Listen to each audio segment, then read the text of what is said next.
So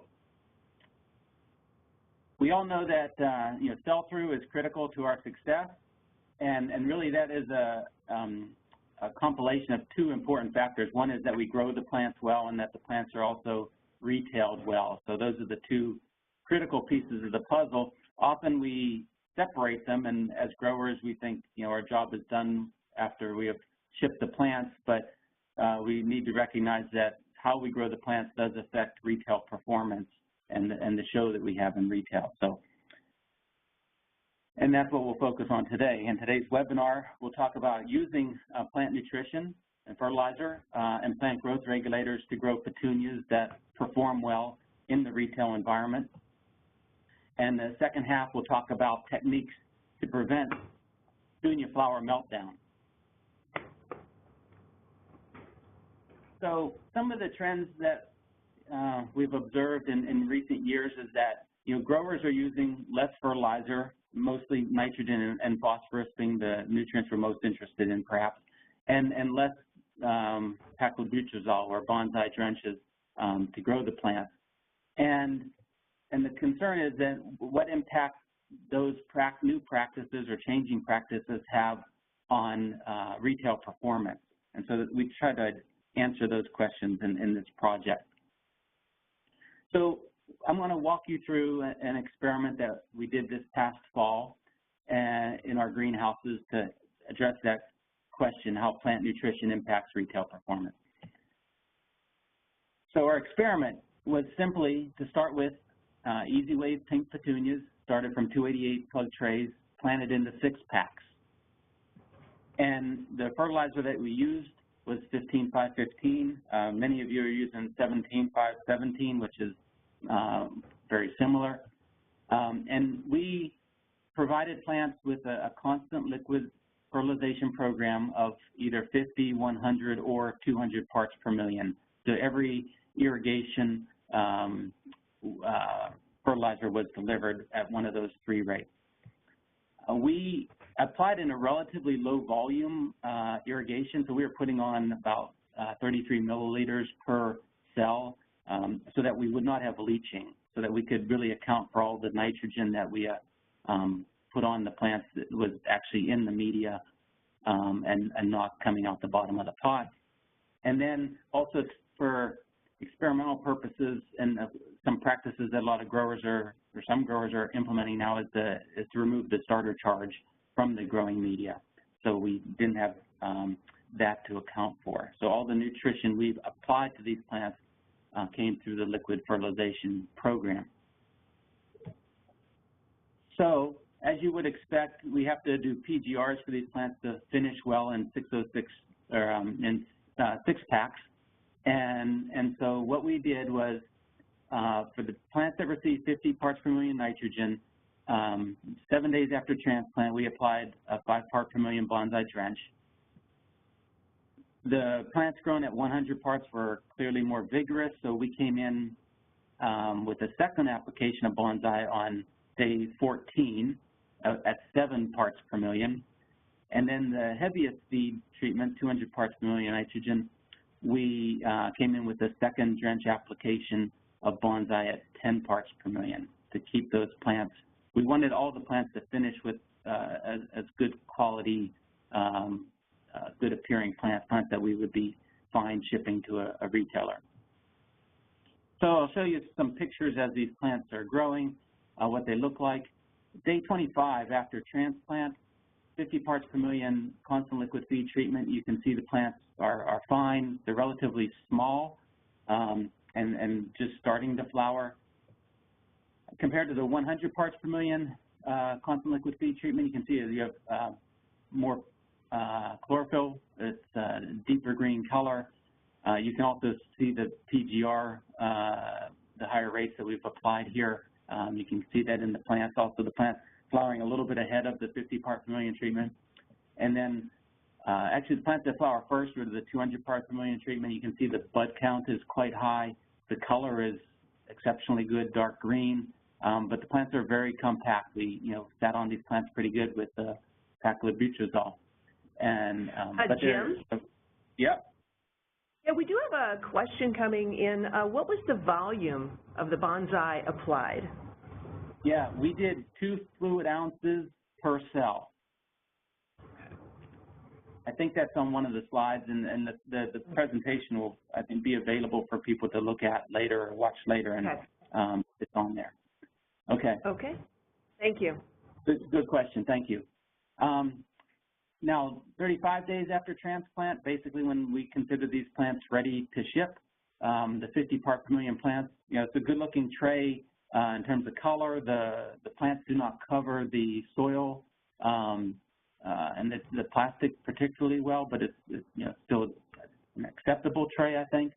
The 100 part per million, the plant's filled in very nicely, flowering, as you can see, a bit ahead of the 50 part per million treatment. And then 200, you can actually see how these plants are there's quite a bit of growth on them, and even with the higher growth regulator treatment, the plants are a bit more vigorous and larger and filling up that tray quite a bit more. So the next slide, I'll show you the close-ups of these plants. You can see also, before I move on, the color difference in the foliage too. The 50 part was always clearly lighter green, and the 100 was also lighter than the 200 pretty consistently. So looking at close-up, the 50 part million plants are obviously small, a little yellowish, not a high flower bud count really. The 100 we thought looked pretty much ideal, and 200, although these were, the trays looked very nice. As a grower, my feeling was that they were, too much growth on them and a little bit overgrowth regulated in their appearance, but they certainly would have looked good in a retail environment the day they were shipped. But what you'll see on this is a plant from the 200 part per million treatment. Even though those plants looked very good in a tray, when you would start to pull those out of the tray, because they had such a big, dense canopy, you did have some lower leaf yellowing, simply because those lower leaves were not getting any, hardly any light, because the canopy was so dense. So the bottoms of the plants were not always great looking on the highest fertility treatment once you separated the pack. On the phone, just Lawrence. Pardon?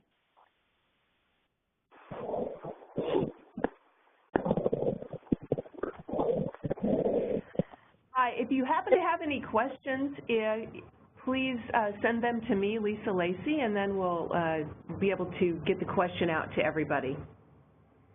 That can be in the Q&A portion on your screen. Okay. Okay. So thanks. This next slide shows us a diagram of the growth that we achieved over the 35 days. And what's interesting is how linear that response is to the amount of nitrogen that we applied to the plant. So basically those 3 dots, data points, represent the 50, 100, and 200 part per million constant liquid feed treatment, and this is the calculation on the x-axis here as to the number of milligrams per plant applied, and if you look at the fresh weight is on the y-axis. So basically, the more nitrogen applied, the more the plants grew. So we had almost 3-4 times the amount of shoot growth on the higher fertility treatment, and we applied 4 times the amount of nitrogen. So I guess that makes sense, but it's interesting to see how linear that is. The more nitrogen applied, the bigger they get. So not too surprising, I suppose. So anyway, that was kind of the first part of the experiment, where we grew the plants under different fertility regimes and for 35 days. And so again, they had 50, 100, 200. And then what we did, going into retail, we asked the question, well, what if we pulse fertilizer right before we ship the plants, so that some of these treatments, our concern is that they're going into retail perhaps a little lean nowadays. If we pulse the fertilizer treatment and kind of beef them up, give them some reserves of nutrients going into retail. And so basically we did this a day and a half, this treatment, day and a half before our simulated shipping. And we took plants from each of the 3 fertilizer treatments and pulsed them with 3 additional fertilizer treatments. And those were at the rate of 0, 300, and 600 parts per million nitrogen. So we really put a lot of nitrogen on them. And we put it on also at a very high rate. So we put on at 2.5 ounces per cell. So a much higher rate than our normal irrigation. So we, saturated the pot and got them really quite soaked. And then we put the plants in darkness for 48 hours to simulate shipping. It wasn't a humid environment, so we were not expecting any petunia flower meltdown because we're not going to have botrytis in a drier environment. But it was dark for 48 hours, and then we put them into a greenhouse with shade cloth, so it was half the amount of light that they would normally get to kind of simulate a box store retail environment for 21 days. So we'll show you what those plants look like. Yep. Jim? Yep. There's a question coming in. What type of fertilizer was used in the pulse? Yeah, it was the same fertilizer. It's a good question. It was the 15-5-15, the CalMag special type of fertilizer. So, yeah, good question. So I'm going to show you pictures of, first of all, 3 pictures of plants that were grown under the low fertility treatment, 50 parts per million, and then with our 3 different pulses. So when we didn't pulse, you can see after 2 weeks, essentially, in retail, the plants are still pretty small. They didn't grow very much. But the plants that we had pulsed right before they were shipped, actually over the 2 weeks in retail, greened up some and certainly filled in, and actually were very nice quality plants at that point. Not that we want them to be in retail for 14 days or 16 days, but it does show you the effect that pulse can have on future performance and growth. And then the 600 part per million pulse, you can see there's quite a bit of growth there after 16 days in retail. The next slide is same 3 pictures, but plants coming from 100 part per million growing environment. So again, without a pulse, the plants did not really grow very much. There was not really any additional, there's not any nutrients available when we just did a clear water pulse. And so they didn't really grow very much. A good bit of growth with the 300 part per million pulse. And actually, we're starting to border on almost excessive growth with the 600 part per million pulse, where the plants are now starting to get a little sloppier because they've grown a good bit in those 16 days in retail. If we look at the 200 part per million ones, again, we're starting out with a big plant to start out with, but acceptable commercially, but they quickly become a bit lanky, and the growth that you get is not a particularly high quality growth, and they don't look, actually the fertilizer pulse had a negative effect, I think, on their retail performance, if you compare the ones on the left versus the ones on the right. So this shows going into retail with excessive fertilizer certainly isn't a good thing. Going in without enough is also not a good thing. So the moral of the story will be, all things moderation, but we'll show you a few more pictures before we get to that conclusion. So we'll show you, this graph simply shows the amount of nitrogen that is applied in terms of milligrams of nitrogen per plant over our 35 days of growing. And so each of these little peaks is the day we irrigated, and so the amount of nitrogen jumps up each day for the 50, the 100, and the 200 part per million. So what this says is we applied 45 milligrams of nitrogen per plant with the 200 part per million treatment, 20 some with the 100 part per million, and 12 or so with the 50 part per million treatment. And then what's interesting, when you do a calculation of our pulse treatment, when we put our pulse treatments on, because they were high volume and high concentration of nitrogen, what you see is that we actually essentially doubled or more than doubled the amount of nitrogen that we actually used to grow that plant. So, for example, if we apply 300 parts per million pulse, that's 40 milligrams of nitrogen, which is basically about the same amount we applied over 35 days when we were applying 200 parts per million at a lower volume solution. So, and whereas when we did a 600 part per million treatment, that's a lot of nitrogen that we put on there right at the end. It's almost 8 times what the 50 part per million plants got their whole lifespan. So I guess it's not to be unexpected that we saw so much growth in the couple weeks following shipping or in the retail environment. And just to keep in mind that when we did the 300 and 600, the EC of those treatments was 2.0 and 4.0 of the fertilizer solutions. Because now I'm going to show you what the EC is of the media over the course of this experiment, and it's quite interesting. These are our weekly EC measurements from the time of transplant through our finished growing the plants, day 35. We pulse them day 33. They're in retail day 37 through 56. And what you see is our plants that got 50, 100, and 200 parts per million with no pulse. The EC that we measured weekly was never higher than 0.3. And in fact, most of the time it was under 0.2. So even the plants that we applied 200 parts per million on some liquid feed, the EC never got very high at all.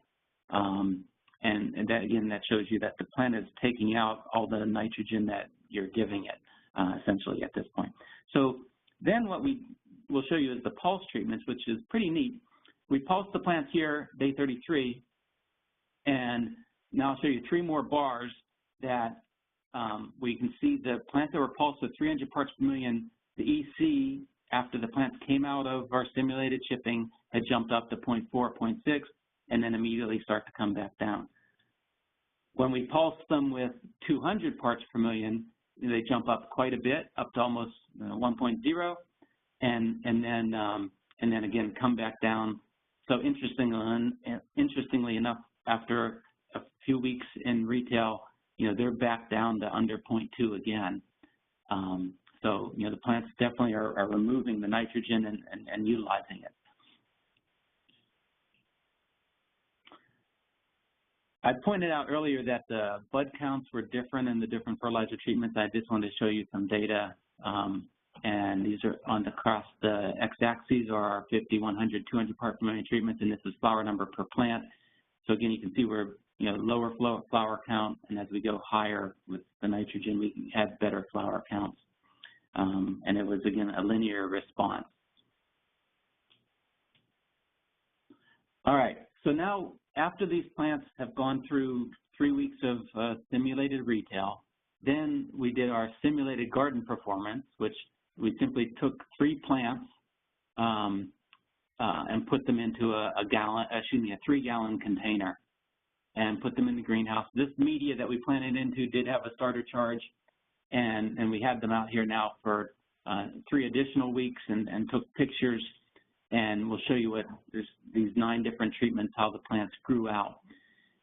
And as you can see in the first picture, plants grown with 50 parts per million and then not receiving any fertilizer in that pulse treatment. They didn't really grow a whole lot in the 3 weeks in the garden, simulated garden environment.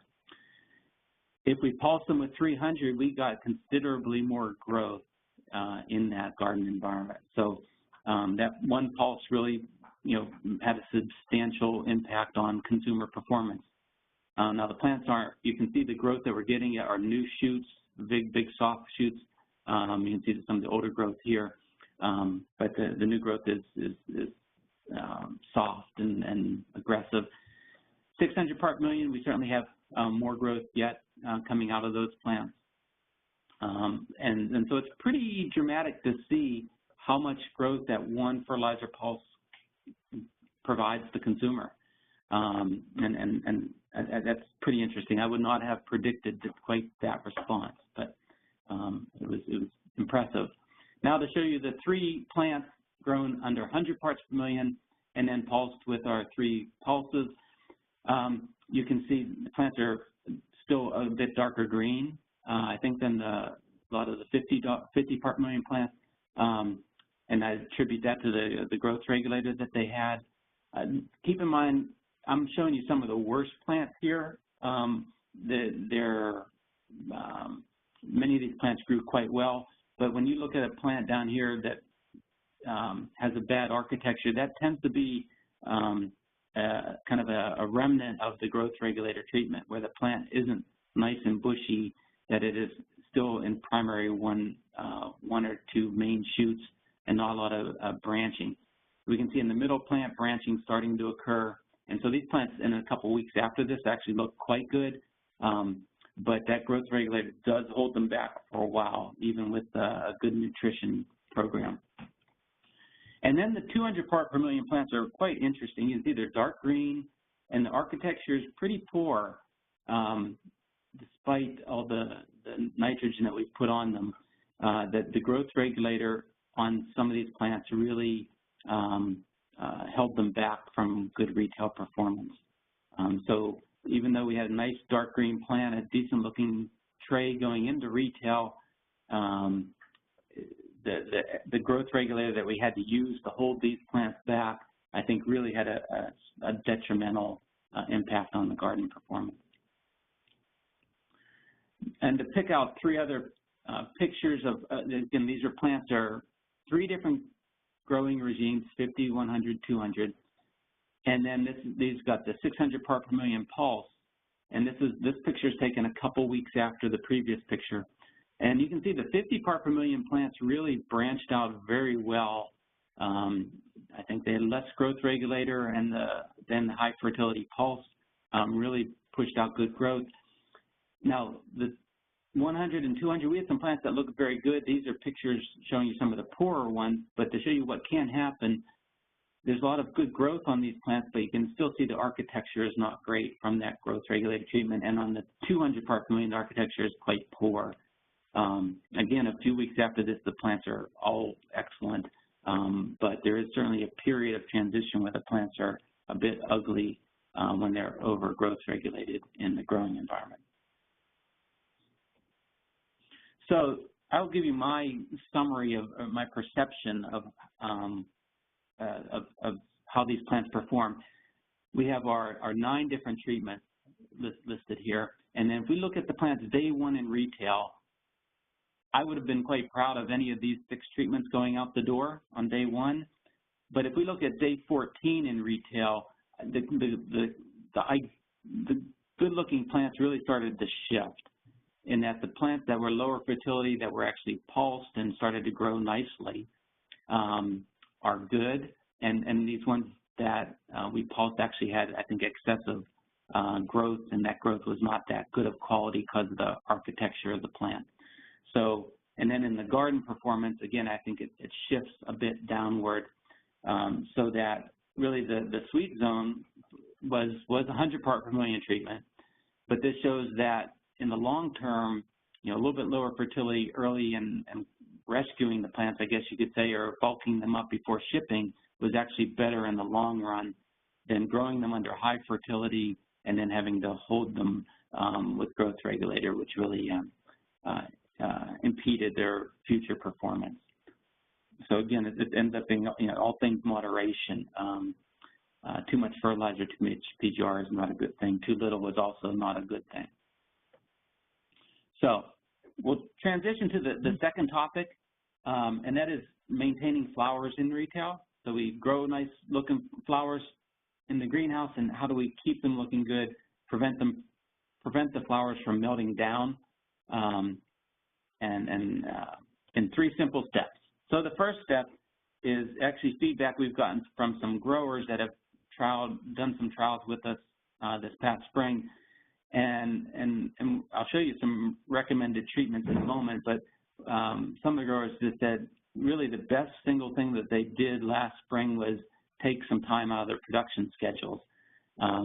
So you can really minimize your Botrytis inoculum, and Botrytis really is at the heart of petunia flower meltdown, and you can reduce that the number of spores by shipping out products fresh and not having to hold on to older plants, we have decaying flowers that become a big source of inoculum for the plants. So this might be the single best thing you do is just schedule a little tighter production and get the plants out the door a little fresher. Sometimes easier said than done, I appreciate, but still. Step 2 is avoiding fungicide resistance to botrytis. Botrytis is very, very effective at circumventing fungicide activity. If you apply the same fungicide again and again, botrytis will overcome that fungicide or gain resistance to it. So rotating your chemical classes is important. And this became really obvious to us a couple years ago. We were just starting to do work, so we needed to grow some botrytis that liked to grow in petunias. So we ordered in some petunias from a commercial grower, and we had some petunias in our greenhouses. And we isolated the botrytis spores from some of the growers' plants and some of our plants. And then we exposed those spores to some of our common fungicides, as you see on the left here, palladium and Pagent and thiophanate methyl, Decree, Chipco. And with the botrytis we had in-house, and we're not spraying for botrytis very often in a research facility, that botrytis was sensitive, that's hence the plus mark. They were sensitive or susceptible to all of these fungicides. But the commercial isolate of botrytis that we had bought in, when we tested it to these 7 fungicides, it was resistant to all 7, saying that none of these products were effective at controlling the botrytis that was in this particular grower's greenhouse. So this is a big issue. We have to be really careful with our fungicide treatments with botrytis. So the third step is now the experiments that we've been doing, and that was we started out with a lot of different treatments and narrowed it down that calcium was working really well. And so I'm going to show you the calcium results. And so what we're doing is applying calcium in the weeks prior to shipping. And to do the experiment, what we'd do, we'd make applications of calcium chloride 2 weeks prior to shipping, and we applied it 2 times a week. So we actually did 4 applications prior to harvesting the flowers, putting them in humidity chambers, and inoculating them with botrytis. So the pictures show you our non-inoculated controls, so simply flowers from the greenhouses put into our humidity chamber after 24 hours, after 24 hours after we started the experiment. The inoculated control are 24 hours after we sprayed botrytis, a solution of botrytis spores onto the flowers. Then we used a fungicide, and again, the flowers look clean after 24 hours. And then we have our 3 calcium chloride treatments, 400, 800, and 1200 parts per million. We had started with lower rates, and we'll show you the results were useful, and so we kept going higher. So growers don't normally think of applying 1200 parts per million, but we just kept going higher, and because we kept seeing benefits with the higher rates that we applied. So the next slide shows you the same pictures at 48 hours. So now after 48 hours after inoculation on non-inoculated control, you'll see this is actual botrytis starting to damage. These are not inoculated, so that's just botrytis that happens to be in our greenhouses, the spores that are there. The inoculated plants look quite poor.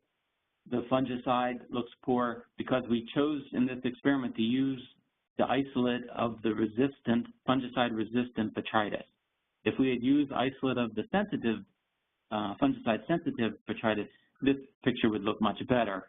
But because this was a resistant strain, it looks as bad as the control. And then our 3 calcium treatments. We have 400 is an improvement, perhaps, over the fungicide and the control. Yeah, definitely an improvement, but not great. 800 looks pretty good. Some damage, perhaps a bit similar to the non-inoculated control. And then, remarkably enough, the 1200 parts per million plants really show no damage at all. Now, next picture is 72 hours, and you can see the botrytis on a non-inoculated plant is significant. The inoculated plants are toast. the fungicide are completely experience petunia flower meltdown quite well. And then our calcium chloride treatments, 400, didn't hold up too much longer than the fungicide.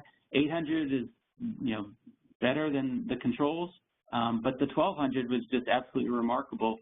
We had no damage on these plants after 72 hours of inoculating. In fact, if you compare the non-inoculated control compared to the inoculated and treated plants, the treated ones look much better. So that's pretty impressive.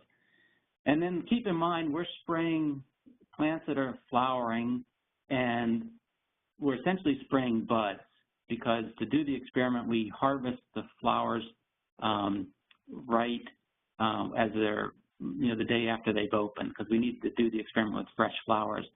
So we're essentially spraying buds, closed buds, and then spraying, we're spraying calcium chloride on closed buds, and then the flowers open up, we harvest them, we put them in a humidity chamber, we spray Botrytis on the open flower, so the spores are on the inside open face.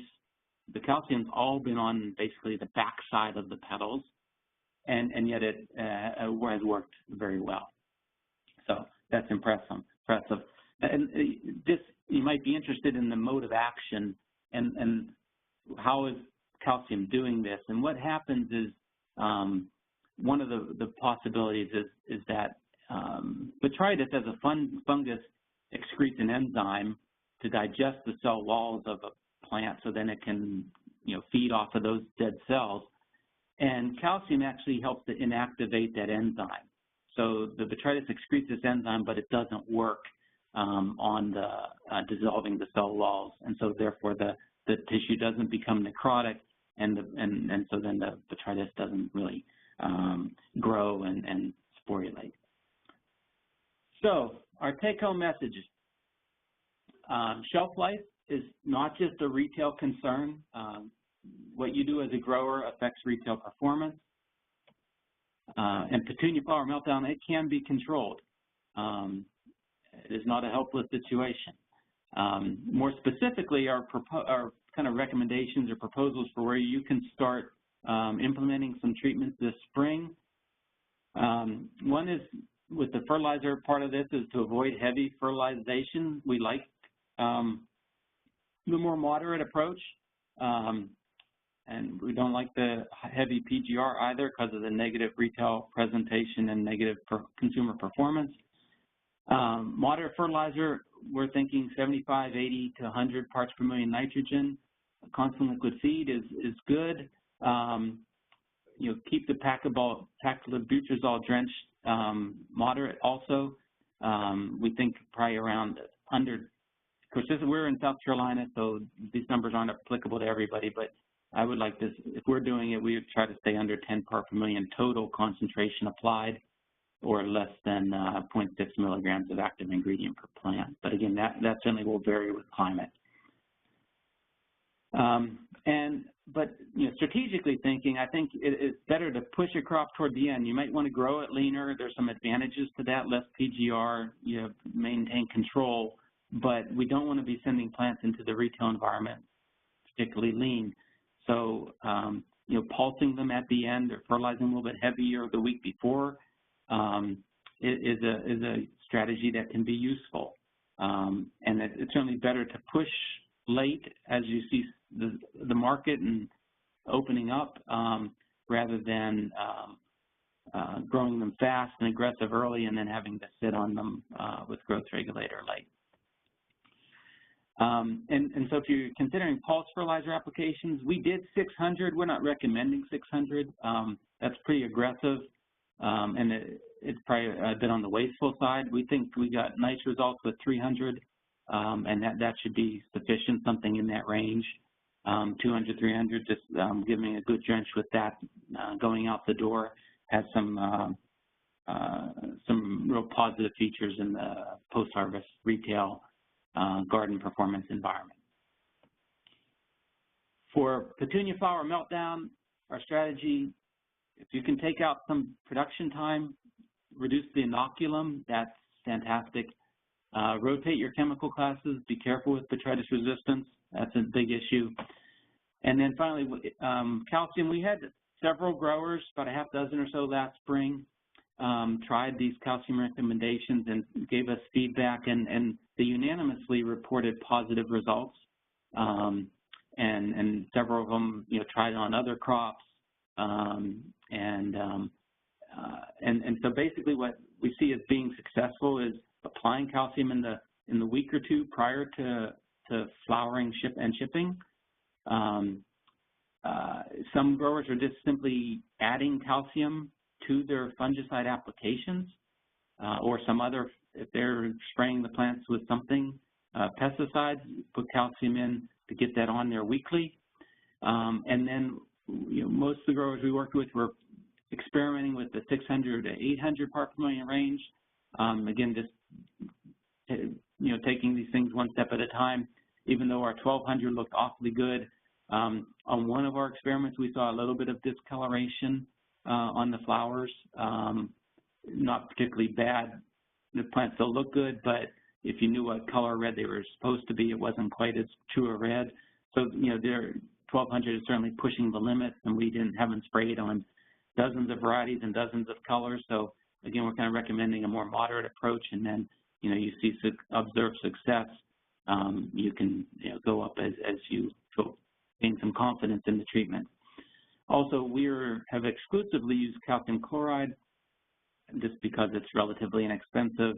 There are other forms of calcium that I'm confident would work well, but we've used those on in other experiments, but not for petunia flower meltdown. So we're sticking with calcium chloride at this point. So I would like to thank our sponsors, the American Floral Endowment, PanAmerican Seed, Floriculture Research Alliance, and the USDA has helped us do these projects and allow us to do some hopefully useful research for you. My contact information there is at the bottom of the page. You're welcome to send me email if you want some clarification.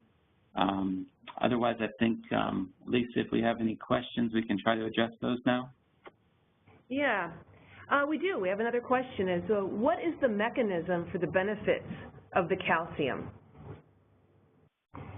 Yeah, as I mentioned, the calcium actually can inhibit the enzyme that Botrytis excretes to help digest the cell walls of the plant. So, Botrytis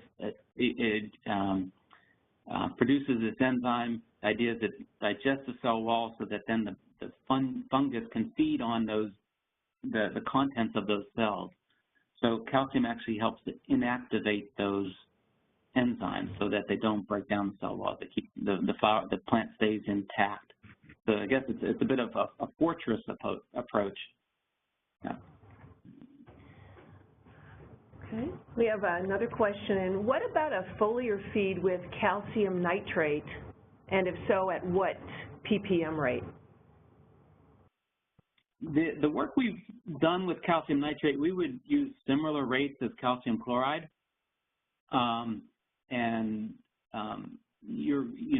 If you just apply to the foliage early, now if we're talking about petunia flower meltdown, I guess is what I'm thinking of here. You need to be spraying the buds, spraying the foliage, before the buds are present isn't going to probably help. But instead, I guess if the question is asking about foliar sprays rather than doing a pulse treatment, certainly foliar sprays can help. The amount of nitrogen that you can get on a plant with a foliar spray is somewhat limited compared to what you can get on a drench. So again, I never think of foliar sprays as a way of an optimal way of getting nitrogen to the plant, really.